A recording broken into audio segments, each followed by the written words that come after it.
രാഹുൽ മാങ്കൂട്ട വിഷയം ചർച്ചയിൽ വന്നത് മുതൽ ആളുകൾക്ക് എല്ലാവർക്കും ഉള്ളൊരു സംശയമാണ്. ഈ രാഹുൽ മാങ്കൂട്ടത്തിൻ്റെ കോൺഫിഡൻസ് കാണുമ്പോൾ ഇയാൾ ശിക്ഷിക്കപ്പെടാനുള്ള സാധ്യതയുണ്ടോ ഇല്ലേ എന്നുള്ളത്. കാരണം രാഹുൽ മാങ്കൂട്ടം അത്രയും കോൺഫിഡൻസ് ആയിട്ടാണ് പറയുന്നത്. ശിക്ഷിക്കപ്പെടാനൊരു സാധ്യതയും ഇല്ലാത്ത രീതിയിലാണ് അയാൾ സംസാരിക്കുന്നത് എന്നുകൊണ്ടാണ് ആളുകൾക്ക് ഈ ഒരു സംശയം വരുന്നത്.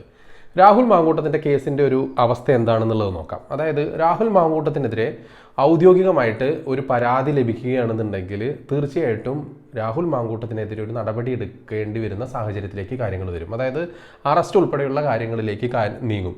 നിലവിൽ അത്തരത്തിലുള്ളൊരു സാഹചര്യം ഇല്ല എന്നുള്ളത്. അതായത് ഒരു ഇരയുടെ ഭാഗത്തു നിന്നുള്ള ഒരു പരാതി രാഹുൽ മാങ്കൂട്ടത്തിൻ്റെ വിഷയത്തിൽ ഇതുവരെ ഉണ്ടായിട്ടില്ല. മറിച്ച് തേർഡ് പാർട്ടി കംപ്ലൈൻറ്റുകളാണ്. അതായത് ഇമെയിൽ മുഖാന്തരമൊക്കെ പോലീസിന് ലഭിച്ചിട്ടുള്ള തേർഡ് പാർട്ടി കംപ്ലൈൻറ്റുകളിലൂടെയാണ് നിലവിൽ ക്രൈംബ്രാഞ്ച് രാഹുൽ മാങ്കൂട്ടത്തിനെതിരെ ഒരു കേസ് എടുക്കുകയും അതിലൊരു അന്വേഷണം നടത്തിക്കൊണ്ടിരിക്കുകയും ചെയ്യുന്നത്.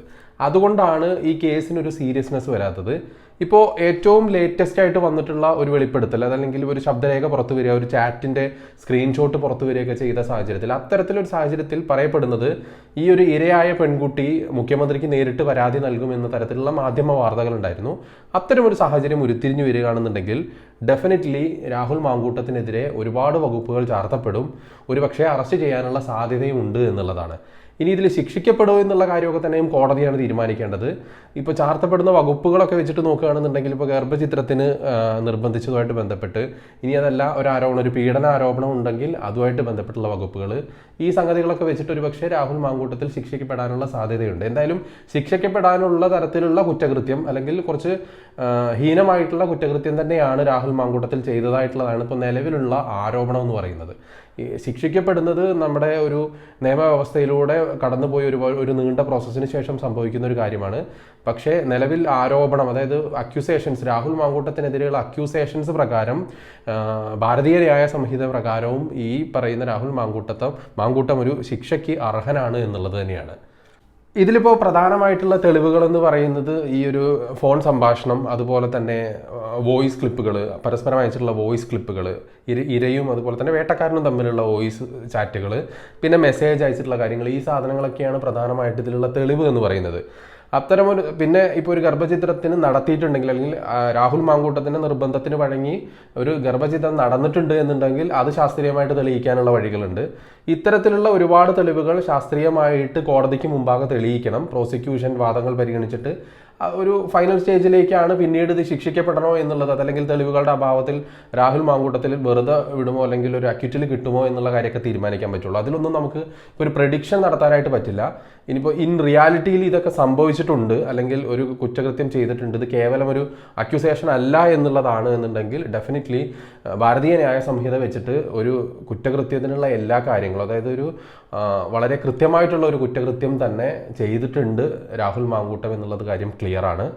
ഇനി അത് തെളിയിക്കപ്പെടേണ്ടത്, അല്ലെങ്കിൽ കോടതിക്ക് മുമ്പിൽ തെളിവുകൾ നിരത്തി ഈ ഒരു കേസിന് അല്ലെങ്കിൽ കുറ്റവാളിക്ക് ശിക്ഷ വാങ്ങിക്കൊടുക്കേണ്ടത് ഇവിടുത്തെ പ്രോസിക്യൂഷൻ്റെയോ അതല്ലെങ്കിൽ ഇവിടുത്തെ സിസ്റ്റത്തിൻ്റെയും റോളാണ് എന്നുള്ളതാണ്. അതായത് ഇര എന്ന് പറയുന്നത് ഒരു ഇൻഡിവിജ്വൽ ആണെങ്കിൽ പോലും ഇനി വരുന്നത് സ്റ്റേറ്റും രാഹുൽ മാങ്കൂട്ടവും തമ്മിലായിരിക്കും കേസും കാര്യങ്ങളും നടക്കുന്നത്. കാരണം ഇരയ്ക്ക് വേണ്ടി റെപ്രസെൻ്റ് ചെയ്യാൻ പോകുന്നത് സ്റ്റേറ്റ് ആയിരിക്കും, പ്രോസിക്യൂഷൻ ആയിരിക്കും.